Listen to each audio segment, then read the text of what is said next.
تعالیٰ نے آخری 10 دن میں لیلۃ القدر رکھی ہے، اعتکاف رکھا ہے۔ پہلی امتوں کے لیے یہ نہیں تھا کہ پچھلے سارے گناہ معاف ہو جائیں، یہ ہمارے لیے کہ ہمارے پچھلے سارے گناہ معاف ہو جاتے۔ اللہ تعالیٰ کا عرش پہلے آسمان پہ آ جاتا ہے، جنت کے دروازے کھل جاتے ہیں، جہنم کے بند ہو جاتے ہیں، شیطان قید ہو جاتے ہیں، اور سمندر کی مچھلیاں اور زمین کی چونٹیاں تک روزہ رکھنے والوں کے لیے دعا کرتی ہیں۔ اور اللہ تعالیٰ جنت کو روزانہ کہتا ہے ان قریب میرے نیک بندے بندیاں آنے والے ہیں، تو ان کے لیے میک اپ کر لے، تو ان کے لیے تیار ہو جا۔ یہ اللہ تعالیٰ کی رحمت کو لینے کا سیزن ہے۔ پہلی امتوں کو اعتکاف نہیں ملا تھا، ہمیں اعتکاف ملا ہے کہ 10 دن اللہ دے بوئے تے پہ جاؤ، یا اللہ تیرے کو معافی کروا کے ہی اٹھنا ہے، ہمیں اٹھنا ہی کوئی نہیں۔ تو جو دروازے پہ آ جاتا ہے آدمی اسے معاف کر ہی دیتا ہے۔ کوئی بہت ہی سخت دل والا ہو تو معاف نہ کرے، ورنہ بڑے سے بڑے غصے والے بھی کہتا اچھا جی جاؤ معاف کیتا۔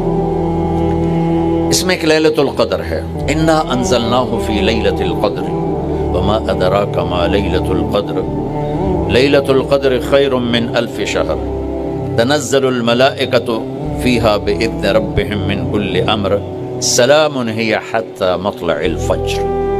ہم نے قرآن کو لیلۃ القدر میں اتارا، تمہیں کیا خبر کہ لیلۃ القدر کیا ہے؟ لیلۃ القدر 1000 مہینوں سے بہتر ہے۔ اس میں فرشتے اترتے ہیں اور یہ صبح تک رہتی ہے۔ لفظ قدر عربی میں اس کا ایک مطلب ہے قیمت۔ سبحان اللہ۔ تو اللہ نے کہا میں تمہیں بتاؤں، آپ سب تاجر بیٹھے ہو، لیلۃ القدر کی قیمت کیا ہے؟ 1000 مہینوں سے بہتر ہے، 1000 مہینوں سے بہتر ہے۔ اب 1 روپے پر 1000 نفع لے سکتے ہیں؟ دنیا میں کوئی ایسا کاروبار ہے؟ جو ہیروئن بیچتے ہیں وہ بھی نہیں لے سکتے۔ اور میرا اللہ کہہ رہا ہے 1 رات 1000 مہینے، یعنی کوئی 82-83 سال۔ یہ تو آ گیا پہلا قدر۔ دوسرا اس کا مطلب ہے تنگ پڑ جانا، تنگ پڑ فقدر علیہ رزقہ۔ تو تنزل الملائکۃ فیہا، تنزل الملائکۃ والروح فیہا، کہ اس رات اتنے فرشتے اترتے ہیں کہ زمین تنگ پڑ جاتی ہے۔ سبحان اللہ، اتنے فرشتے آتے ہیں زمین تنگ پڑ جاتی ہے۔ تیسرا مطلب ہے قدر،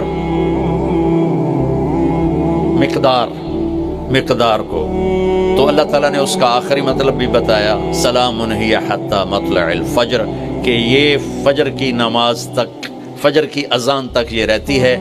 3 مطلب ہیں قدر کے، تینوں اللہ نے قرآن میں کور کیے۔ قیمت کیا ہے؟ 1000 مہینوں سے بہتر۔ تنگی کیا ہے؟ فرشتوں سے زمین بھر جاتی ہے۔ مقدار کیا ہے؟ صبح صادق۔ لیلۃ القدر 27 کی نہیں ہوتی، 21، 23، 25، 27، 29۔ آپ یہ 5 راتیں جاگنے چھٹ، آپ لوگ تو ویسے رات کے بادشاہ ہو، جاگ لو۔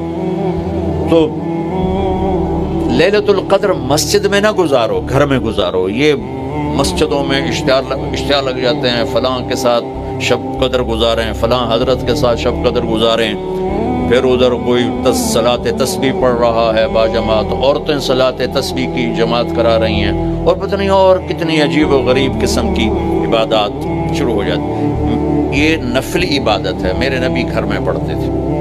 آپ نے اشراق کے سوا ہر نفل گھر پڑھا، ہر سنت گھر میں پڑھی۔ تو آپ لیلۃ القدر کو یہ مستورات بھی آپ بھی اکٹھے ہو کے نہیں منانا، الگ الگ مصلی بچھا کر اپنے اللہ سے رونا دھونا کرو، اپنے اللہ کو منانا کرو، میں بھی کروں آپ بھی کریں۔ نوافل کی، جیسے ابھی شب برات گزری تو اشتہار تھے، میں جا رہا تھا ادھر علامہ آباد میں ایک جنازہ ہو گیا تھا، تو اشتہار فلاں حضرت کے ساتھ شب برات گزاریں، فلاں مسجد میں شب برات گزاریں، فلاں جگہ شب برات گزاریں۔ بھائی وہ گھر میں منانے کی ہے، مسجد میں نہیں۔ میرے نبی نے نفلوں کو تنہائی میں ادا کیا، فرض کو مجمع میں ادا کیا۔ لیلۃ القدر میں جاگنا نفل ہے، اور پھر جب اکٹھے ہو جائیں گے لوگ اور عورتیں تو پھر ساتھ غیبت بھی چلے گی، اور ایک غیبت کا بول ساری رات کو اڑا کے رکھ دے گا۔